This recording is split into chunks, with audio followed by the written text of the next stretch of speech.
수도권에서 시행 중인 사회적 거리두기 2.5단계 시한이 내일이지요. 이를 다시 연장할지 아니면 완화할지를 내일 결정하게 되는데요. 여전히 하루 신규 발생이 100명을 넘고 전국적으로 집단 감염이 이어지면서 방역 당국의 고심이 깊어지고 있습니다. 김경우 서울백병원 가정의학과 교수와 함께 코로나19 상황 자세히 살펴보겠습니다. 안녕하세요. 네, 안녕하세요. 네, 교수님.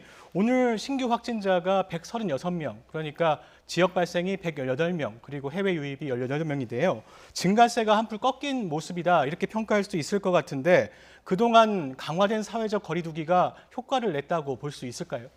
네, 이번 주 지난 월요일 화의 국내 확진자 수는 108명, 120명 정도로 조금 더 떨어질 것을 기대했는데 그것에 비해서는 조금 감소 효과가 조금 미미한 것 같고요. 물론 440명대로 급증하고 정점을 찍었을 때보다는 조금 감소를 하고 유지되고 있는 추세이긴 하지만 수도권 지역의 강화된 사회적 거리두기 2단계, 2.5단계 조치가 시행된 지 2주가 지났는데 조금 추가적인 감소 효과가 조금 미미한 것이 아닌가 좀 이렇게 좀 우려가 되고 지금 100명 넘는 이런 세 자릿수 통계는 언제든지 우리가 방심하게 되면은 두세 배가 되면은 200명, 400명대로 언제든지 급증할 수가 있는데 200명, 400명대 급증하게 되면 우리가 의료 시스템으로 감당할 수 없는 중증, 위중 환자 수로 우리가 발생을 할 것으로 예상되기 때문에 지금 최대 100명 이하로 낮추는 노력이 지금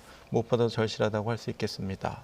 네, 아직까지는 위험하다 이렇게 평가를 하고 계시는데요. 감소 효과가 조금 미미하다는 평가를 하시는데 방심하면 안 될 상황이라는 것도 말씀해 주셨습니다. 그런데 전국적 분포를 보면요. 수도권이 100명 아래로 내려왔습니다. 그런데 여전히 대전과 충남 등에서 지역적으로 산발적으로 확진자가 이렇게 나오고 있는데요.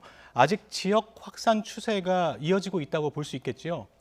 네, 그렇습니다. 오늘 통계를 보면은 수도권이 여전히 이제 73%로 대부분을 차지하고 있고, 이런 수도권에서는 계속 7, 80%대 발생률이 계속 유지되고 변화가 없고, 이제 말씀하신 것처럼 비수도권에서의 발생률도 지역마다 좀 차이가 있는데 좀 감소하는 지역도 있지만 말씀하신 충남 대전 지역이 최근에 감소세가 좀 조절이 되고 있지 않는데 특히 이제 충남 대전 지역 같은 경우에는 지난 25일경에 있었던 건강식품 설명회를 통해서 또 다른 설명회로 전파되고 식당이라든가 사우나로 직원이나 이용자들이 감염되고 또 그분들의 가족이나 지인이 감염되는 그런 N차 전파가 지금 계속 확산되고 있고요. 관련 확진자는 지금 50여 분이 넘는 것으로 알려져 있고요. 또 이제 최근에는 이제 충남의 요양원에서도 계속 확진자가 발생하고 있어서 이제 집단적인 소규모 감염이 좀 N차 전파 속도가 좀 빠르게 진행되는 것으로 보이고 있고 또 취약계층에 있는 요양원에도 감염이 있어서 대전 충남 지역에 조금 더 방역 수칙 시민들의 어떤 준수 협조라든지 또 방역 당국의 역학조사 추적 같은 노력들이 함께 이루어져야 될 것으로 보입니다. 네, 걱정되는 게 이제 고위험 시설 중심으로 지역 산발 감염이 이어지고 있다는 상황인데요. 일주일 전까지만 해도 중증 위중 환자가 너무 많이 늘어가지고 좀 걱정이 많았습니다. 방역 당국의 고심도 있었는데요. 그런데 오늘 보니까요, 11명이 줄었어요. 하지만 아직 160명대로 여전히 높은 수준인데 이 감소 추세가 더 이어질 수 있을까요? 이건 언제든지 증가할 수가 있겠고요. 지금 11분이 감소했지만 그중에 4분은 아마 이제 사망 때문에 감소했고 나머지 7분은 아마 중증에서 다시 경증으로 완화되신 분으로 추정되고 있는데요. 지금 아무래도 그동안 8월부터 현재까지 누적된 확진자분이 8천여 분이 계시기 때문에 이 중에서 10%만 중증이나 위중으로 앞으로 발생된다고 봤을 때 이제 한 800여 분 정도가 중증 이상의 질환으로 진행된다고 봤을 때 현재 이제 위중증과 사망자분들이 한 200여 분이 넘었기 때문에 앞으로도 한 400명 이상의 위중증 환자분들이 이제 시차를 두고 발생할 가능성이 있거든요. 그래서 지금 누적되신 환자분만으로도 우리 의료 시스템에 큰 부담을 주는데 앞으로 또 이제 신규로 발생해서 누적되시는 분들의 어떤 발생률을 최대한 줄이고 특히 그 중에서 이제 60대 이상 어르신들의 발생을 좀 최대한 낮추는 노력들이 지금 무엇보다 좀 절실하겠습니다. 네. 위중 중증 환자가 줄긴 했지만 여전히 방역 대책, 방역 당국에 이제 고민이 있다 이렇게 말씀해 주셨는데요. 사망자는 하루 사이 5명이나 더 늘어나서 355명이 됐습니다. 대부분 고령의 기저질환자로 확인이 되는데요. 결국 이런 고위험군의 감염을 막아야 할 텐데 어떤 대응 조치가 필요할까요? 네, 아무래도 이제 어르신들은 요양원이나 요양병원 또 아니면 주간 보호시설 같은 사회복지시설 같은 시설에 계신 분들이 있겠고요. 또 한 분은 이제 지역사회에 가족하고 같이 거주하시면서 사회활동하시는 어르신도 계실 텐데요. 최근 한 달간 그 60대 이상 어르신들의 발생 비율이 최근 3일간 40%에 이르는 것으로 알려져 있고요. 또 통계를 보게 되면은 60세 이상 어르신들의 감염 경로가 이제 종교 관련 감염이 27.5%, 확진자 접촉이 22%, 그리고 감염 경로를 아직 조사 중이신 분이 22%. 이렇게 돼 있어서 특히 이제 어르신들 같은 경우에 어떤 종교 비대면 예배라든가 또 아니면 소규모 모임, 또 식사 자리 이런 것들을 최대한 좀 자제해 주셔야 될 것 같고 또 이제 건강기능식품이라든가 투자 설명회 이런데 모임을 가신 데는 절대로 방문하지 말으셔야 되겠고요. 이러한 여러 가지 집단 감염 중에서 공통적으로 나타나는 것은 그런 데 가셔서 마스크를 벗으셨다라는 것이 공통적으로 발생되는 위험 요인이기 때문에 특히 뭐 식사 자리라든지 또 밀폐된 실내 환경에서 크게 비말이 튀는 또 이제 뭐 설명하시는 분이 마스크를 안 쓰셨다든지 그런 상황에서 얼마든지 감염이 되기 때문에 그런 모임이나 장소를 최대한 피하시고 가시더라도 반드시 마스크를 제대로 코와 입을 제대로 가려주시고 또 손위생도 해주시는 철저한 개인 방역 수칙을 잘 준수해 주시는 노력들이 이제 어르신들에게도 필요하겠고 또 이제 가족 간의 감염은 사실은 이제 증상이 나타나기 전에 가족을 통해서 또 어르신들이 감염될 수가 있기 때문에 고령의 어르신과 같이 사시는 분들은 최대한 본인이 걸리시지 않도록 이런 모임이나 노출을 최소화하셔야 될 것 같고 또 이제 오랜만에 또 부모님이나 친지를 찾아뵈실 때도 지금 시기에는 이제 고령의 어르신들의 직접적인 대면 방문은 좀 자제해 주시는 것들이 좀 필요할 것 같습니다. 네, 고령의 기저질환자는 특히 조심해야 된다 이렇게 주의 말씀을 해주셨는데요. 문제는 요양병원 노인시설에서 무더기로 확진자가 나오고 있는 상황입니다. 이른바 감염 취약지 아니겠습니까? 그런데 그동안 각별히 방역을 강조해온 곳인데 이런 곳들은 어떤 추가 대책이 필요할까요? 네, 이제 감염 경로가 크게 이제 입소자를 통해서 감염되는 사례가 있겠고요. 최근에는 그렇기 때문에 입소하실 때 다 검사를 했는데 잠복기에 계신 어르신 같은 경우에는 초기 입소하실 때 음성이었다가 입소하신 후에 이제 양성으로 전환된 사례가 있었고요. 그래서 주기적으로 계속 선제적인 집화 검사 같은 것들이 입소하신 분이나 또 종사자에게 필요하실 것 같고 또 이렇게 어르신들 돌보시는 일을 하시는 분들은 특히 지금같이 감염 위험이 높으실 때에는 어떤 불효불급한 만남이나 모임 같은 것에 노출되지 않도록 해주셔야 되겠고 특히 이제 마스크를 잘 착용하셔서 또 그 어르신들을 돌보시는 분들을 통한 원내 감염이 생기지 않도록 이런 데 종사하시는 분들은 조금 더 주의를 기울이시는 노력들이 필요하시겠습니다. 네, 요양병원이나 노인시설 등에서는 마스크를 꼭 착용해야 한다. 방역수칙을 준수해달라 이렇게 말씀해 주셨습니다. 또 신촌 세브란스 병원 이야기도 좀 해보겠습니다. 어제까지 누적 확진자가 23명으로 늘었는데요. 병원에서 일하던 일부 영양팀 확진자가 발열과 인후통 증상이 있었는데도 출근한 것으로 확인됐다고 합니다. 어떤 문제가 있었을까요? 네, 일단은 방역 수칙 중에 중요한 것이 의심 증상이 있을 때는 출근하지 말고 3, 4일간 쉬기, 그리고 선별 검사 받기 이렇게 되어 있는데 이것이 올 초부터 계속 방역 수칙으로 권고가 됐지만 실제 지키시기 좀 어려운 분들이 많은 것 같습니다. 당장 내가 빠졌을 때 업무 공백이 생긴다든지 그래서 아무래도 이제 의심 증상자가 있어서 회사에 출근을 하지 않아야 될 때 바로 대체 인력을 투여할 수 있는 그런 회사 운영 같은 것이 이제 좀 특히 이제 외식 업체라든지 모든 사업장에서 좀 필요한 노력일 것 같고요. 그래서 아무래도 이제 내가 좀 증상이 있어서 좀 쉬고 싶을 때 그리고 검사를 해야 될 때 그렇게 할 수 있도록 충분히 배려하고 그런 것도 오히려 증상이 있는데 출근하면은 오히려 페널티를 줄 수 있는 그러한 회사 문화 같은 것들이 조금 더 많이 확산돼야 될 것 같습니다. 네, 코로나19 때문에 이제 사회적 분위기도 바뀌고 사회적 문화도 좀 바뀌어야 된다 이렇게 말씀해 주셨는데요. 일단 어제 오전 4명이 추가 확진된 이후에는 추가 확진자가 나오지 않고 있는데 추가 감염 가능성은 좀 어떻게 보시나요? 네, 아무래도 노출되신 다음에 한 14일간의 잠복기 동안에는 언제든지 나중에 양성으로 전환될 가능성이 있기 때문에 좀 긴밀한 관찰 같은 것이 필요하겠고요. 또 이제 14일 해제 전에 검사하시는 것보다 특히 이제 재활 치료를 받으시는 고령이나 기저질환이 있으신 분이 계시다면은 중간중간에 조금이라도 의심 증상이 있으면은 중간중간 검사를 여러 번 해서 좀 조기에 양성이 되는 걸 찾아내는 것들이 필요할 것 같고요. 아무래도 잠복기 동안 지금 격리되신 분들 중에서 추가 양성이 되는 분은 없는지 좀 긴밀한 관찰이 필요할 것 같습니다. 네. 서울 아산병원에서는 출산한 산모가 확진 판정을 받기도 했습니다. 태어난 아이는 검사를 해봤더니 음성 판정을 받았는데 신생아 중환자실에 따로 격리돼 있습니다. 병원 내 감염 우려는 없을까요? 네, 그동안 해외 사례에서도 그렇고 또 국내 사례에서도 그렇고 이제 코로나19에 감염되신 산모로부터 이제 아이들이 출산을 많이 했고 다행히 이제 아이들에게 이제 직접 감염되는 사례들은 많지 않았고 일부 아이들에게서도 양성이 됐지만 대부분 무증상이거나 이제 경미하게 된 사례들이 많이 보고가 돼서 아마도 이번 사례도 큰 문제는 없을 것 같은데 이번 아산병원 사례는 좀 특이하게 코로나19인지 모르고 이제 응급 수술을 해야 되는 상황이었고 다만 이제 기침이나 발열 같은 의심 증상이 있어서 코로나19 환자에 준해서 이제 음압수술실에서 방호복을 입고 의료진들이 이제 수술을 하고 이렇게 하고 나중에 이제 검사 결과가 나왔을 때 양성으로 확인된 사례거든요. 그렇기 때문에 응급 분만 수술뿐만 아니라 일반적인 응급 수술에도 얼마든지 이런 유사한 사례가 있을 수가 있겠고 또 한 가지 우려되는 것은 이게 증상이 뚜렷하지 않은데 어떤 응급 치료를 받으실 때 그때 또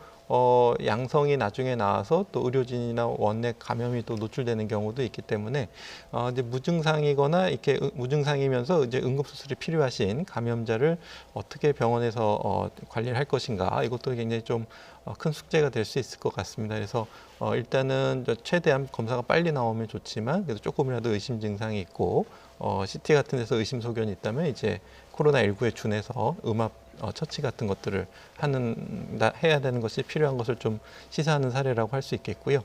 또 이제 산모가 이제 건강하고 이제 신생아도 건강하게 되면 또 이제 외국에서 추천 같은 경우에는 산모가 이제 충분히 방호복을 입고 마스크를 입은 상태에서는 모유수유라든가 이제 신생아를 돌볼 수 있는 그런 것도 있기 때문에 아마 물론 이제 신생아 중에서도 양성이 돼서 매우 드물지만은 중증으로 진행된 사례도 있지만 아마 대부분은 경증이나 무증상으로 또 아니면 음성으로 이제 양성으로 전환되지 않고 건강하게 잘 성장할 가능성도 많이 있을 것 같습니다.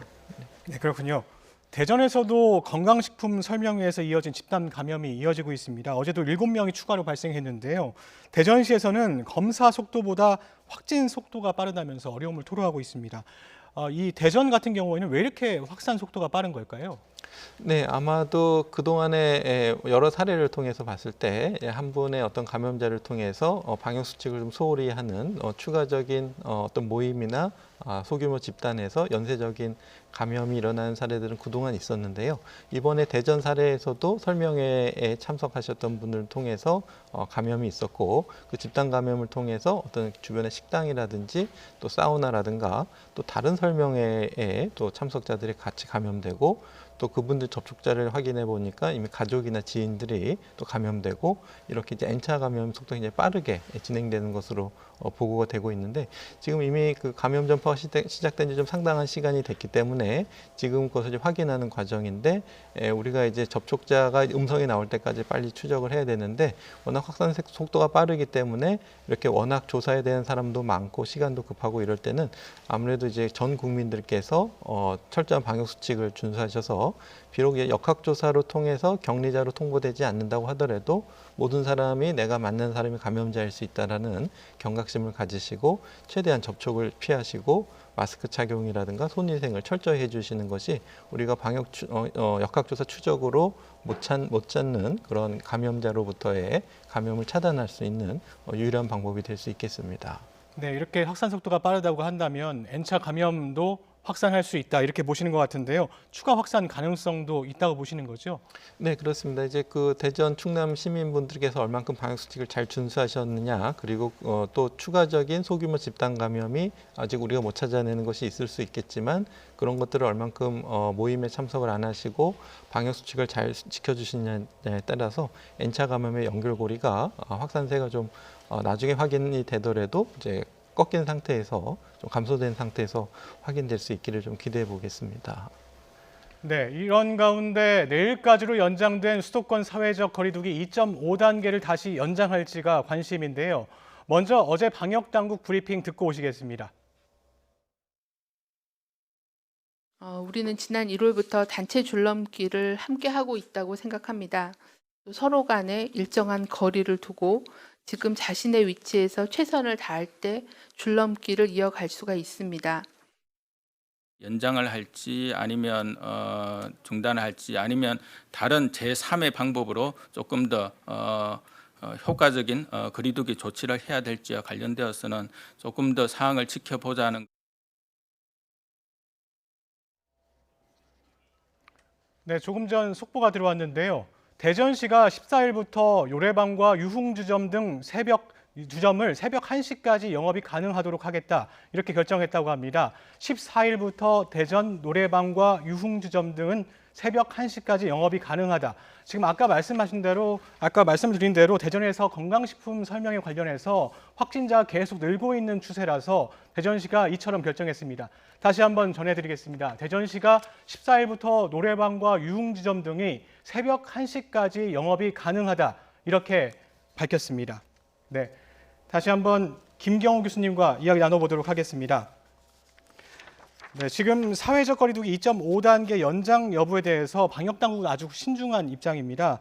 거리두기를 완화하면 감염이 확산할 우려가 있고 또 강화하면 경제적 피해가 엄청나게 큰 상황이다 보니까 이런 고민이 있는 건데요. 교수님께서는 어떻게 대응해야 한다고 보십니까?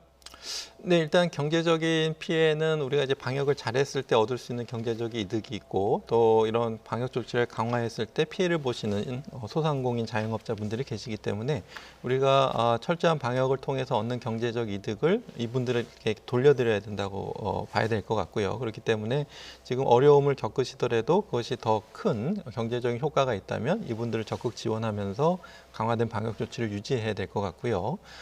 또 이제 그 위험 시설별로 이제 고위험 시설, 중위험 시설이 있는데 지금같이 이제 강화된 사회적 거리두기 단계에서는 중위험 시설에 대한 이용도 좀 제한하고 있거든요. 그래서 만약에 이제 이것을 완화하게 되면은 이제 시민분들이 이것을 이제 이제 조금 방역 수칙을 소홀히 해도 되는구나 하는 잘못된 시그널로 받아들일 수가 있기 때문에 일단 쉽게 완화하는 것은 또 지금 100명대에서 언제든지 200명, 400명대로 폭증할 수 있는 위험성이 있기 때문에 이 강화된 끈을 어떻게 이제 완화하느냐도 굉장히 큰 고민이 될 수 있을 것 같고요. 지금 이렇게 노래방이나 이제 유흥지점 같은 데는 고위험 시설이기 때문에 운영을 못하게 하고 있는데 전에 이제 1단계 사회적 거리두기에서는 이제 QR 코드 같은 걸 이용해서 이제 확진자가 나왔을 때 빨리 접촉처를 파악할 수 있게 이렇게 되어 있는데 이제 QR 코드 같은 것을 이용했을 때는 이제 빨리 찾아낼 수는 있지만 확진자 감염 여부는 확인할 수가 없기 때문에 이제 여러 가지 뭐 새로운 지금까지 이런 방역 조치는 이제 뭐 새로 시도하는 것들이 많기 때문에 어떤 근거를 가지고 하는 것은 좀 부족한 부분이 있지만은 좀 여러 가지 아이디어를 모아서 예를 들면은 그 고위험 시설을 이용하시는 분들은 이제 의무적으로 집합 검사, 풀림 검사를 해서 적절한 검체를 검사하시면서 이제 이용하시게 되면 사후에 거기서 이제 양성이 나오신 분이 있다면 그분들 중심으로 이제 QR 코드에 접속된 분들을 이제 빨리 찾아낸다든지 검사를 같이 좀 적극적으로 병행하면서 이런 중위험 시설부터 한번 완화하는 것도 한번 고려해 볼 수 있을 것 같고요. 그리고 특히 이제 카페라든가 식당 같은 것에 이제 이용 제한이 있는데 이것을 조금 더 철저히 하면서 거리두기를 조금 더 확실히 하게 하고 그다음 실내 환기를 이제 의무화해 가지고 자주 환기를 할 수 있게 하고 또 이제 이용하시는 분들은 꼭 필요할 때 아니면 항상 마스크를 착용하게 하면서 조금씩 이용을 하게 한다든지 좀 다른 방법의 어떤 강화된 사회적 거리두기 2단계를 2.5단계 다른 차원의 2.5단계를 한번 고려해 볼 수 있을 것 같습니다. 네, 아까 속보로 전해드린 것처럼 대전시 같은 경우에 노래방과 유흥시설 영업시간을 지금 제한했는데요. 당국이 제3의 방법도 언급을 했는데 이건 어떤 의미일까요? 네, 지금은 이제 카페나 프랜차이즈 같은 지금 물론 이제 고위험 시설은 이제 이용을 못하게 영업이 중단되어 있는 상태고요. 그다음에 이제 프랜차이즈 카페나 이제 식당 같은 경우에도 식당 같은 경우에 9시 이후에는 이제 식당 내에서 이제 식사를 못하게 되어 있는데 9시 전에는 또 많이 모여서 드시기 때문에 그때 또 위험성이 있기 때문에 9시 이전이라고 하더라도 좌석 간에 충분한 거리 띄우기 그리고 실내에 충분한 환기 그리고 포장과 배달을 9시 이전이라도 적극적으로 지원하고 장려하는 이러한 정책을 그러니까 예를 들면은 10,000원짜리 음식을 식당에서 먹으면 10,000원이지만 포장할 때 이제 5,000원에 가져갈 수 있다면 사람들이 이제 많이 포장해 갈 수 있고 그만큼의 5,000원은 또 정부에서 이제 그 식당에다 지원해 준다든지 이렇게 해서 포장이나 배달을 좀 적극적으로 지원한다든지 그리고 매장의 문이나 창문을 일부러 열어놓게 해서 항상 환기가 되게 한다든지 이런 것들을 좀 의무적으로 각 식당이나 카페에 도입을 하는 것들을 한다든지 여러 가지 아이디어를 좀 모으는 것들이 좀 고민이 필요할 것 같습니다. 네.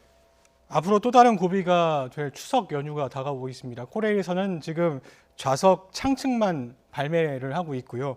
이런 사회적 거리두기의 일환으로 이런 일들을 하고 있는데 전국적 인구 이동이 예상되는 상황에서 이 거리두기를 완화해도 될까 이런 고민이 방역 당국이 고심을 하고 있을 것 같은데요. 어떨까요? 네, 일단은 이제 금지하는 것이 있고 자제를 권고하는 것이 있겠는데요. 일단은 이제 금지를 하는 것은 좀 그만큼 부담이 클 것 같고 대신에 위험성은 충분히 국민들에게 설명을 해서 추석 때 특히 이제 지방으로 이동하시고 특히 고령의 친지들을 찾아뵙는 것이 나도 모르는 무증상 감염을 통해서 어르신들이나 그 마을 주민분들을 좀 위험하게 할 수 있다는 것을 충분히 홍보하고 알려서 스스로 조금 자제하실 수 있도록 이렇게 좀 적극적인 홍보를 하게 되면은 시민분들이 좀 상당 부분 좀 따라주실 것으로 생각이 되고요. 그다음에 이제 어떤 승차권의 이제 이용 좌석을 좀 제한하고 좀 간격을 넓힌다든지 이런 것도 좀 효과가 있겠지만 아무래도 버스라든가 코레일 같은 경우에 충분한 환기가 안 되면은 좌석 띄워두기 효과가 좀 약하게 나타날 수가 있기 때문에 좌석 띄워두기만으로는 좀 충분한 효과를 내기는 어려울 수도 있겠습니다. 그래서 충분한 좀 검토가 필요할 것 같고요. 일단은 전 국민적인 적극적인 홍보, 좀 자제를 요청하는 방법들이 지금은 좀 필요할 것 같고 전국적인 이동 제한령은 좀 실시하기 어렵지 않을까 이렇게 예상을 해봅니다. 네, 조금 다른 이야기인데요. 요즘 반려동물 키우는 분들이 많으십니다. 이제 확진자가 고양이와 접촉할 경우에 코로나 바이러스가 전파될 가능성이 있다는 연구 결과가 나왔다고 하는데 어떤 내용인가요? 네, 중국의 우한에서 고양이를 대상으로 이제 혈액 샘플을 이제 채취해봤더니 이제 항체가 이제 발견됐다는 건데요. 그래서 고양이도 이제 사람으로부터 코로나 바이러스에 감염이 된다라는 것을 이제 확인한 것이 되겠는데, 다만 이 연구에서는 고양이를 통해서 사람으로 실제 감염이 있었는지를 밝힌 건 아니고 고양이에서도 이제 사람과 같은 항체 반응이 있다라는 것을 보고한 것이 되겠고, 우리가 이제 코로나 관련 동물 실험을 할 때 사람과 유사한 감염을 일으키고 항체 반응을 일으키는 동물 실험 모델들을 많이 찾았는데 아마 그런 면에서 이제 고양이도 하나의 어떤 그 동물 실험의 대상으로 고려해 볼 수 있는 그 정도의 의의가 있을 것 같고요. 다만 이 연구에서 이제 고양이로부터 사람으로 감염되지 않는다라는 걸 밝힌 건 아니기 때문에 반려동물을 키우실 때도 반려동물을 통해서 또 다른 사람에 감염될 가능성이 전혀 없다는 건 아니기 때문에 일단은 좀 반려동물 기를 때 충분한 주의가 필요하시고 또 반려동물을 통해서 이제 다른 분에게 노출되는 것도 최대한 현재로서는 좀 주의가 좀 필요할 수 있음을 좀 시사할 수 있겠습니다. 네, 마지막으로 항체 이야기를 좀 해보겠습니다. 다소 우울한 연구 결과도 나왔는데요. 코로나19 완치자에게 형성된 항체가 한 달 후에 크게 감소한다는 건데요. 항체 수명이 길지 않다는 것은 백신을 맞아도 항체가 오래 가지 않는다는 그런 의미로 받아들일 수 있을까요? 네, 일단은 백신을 맞았을 때 항체가 얼만큼 지속될지는 이제 지금 연구들을 통해서 좀 확인이 필요할 것 같고요. 지금 백신 1상 이상 연구에서는 항체 생성률이 매우 좋았다라는 것들이 이제 밝혀졌는데 최근에 된 연구이기 때문에 그 백신 접종을 통해서 생긴 항체가 몇 개월 정도, 몇 년 정도 지속될지는 아직은 연구가 된 건 아니고요. 다만 이제 항체가 생겼을 때 이제 우리 몸이 그것을 기억하고 있다가 바이러스에 노출됐을 때 면역 반응을 빨리 일으켜서 대항할 수 있는 능력을 키울 수 있다든지 이럴 가능성도 있기 때문에 우리가 측정한 항체가가 낮다고 해서 실망할 필요는 없을 것 같고요. 또 다만 사람마다 좀 항체 생성률이나 지속 시간이 좀 차이가 있을 수 있기 때문에 우리가 백신을 접종하고 나서라도 바로 코로나19에 안 걸린다고 이렇게 방심할 수는 없겠고 당분간은 접종을 하더라도 방역 수칙을 준수하면서 이런 감염 여부에 대해서 추가적인 근거 같은 것들을 좀 찾아나가는 과정이 필요할 것을 좀 시사하겠습니다.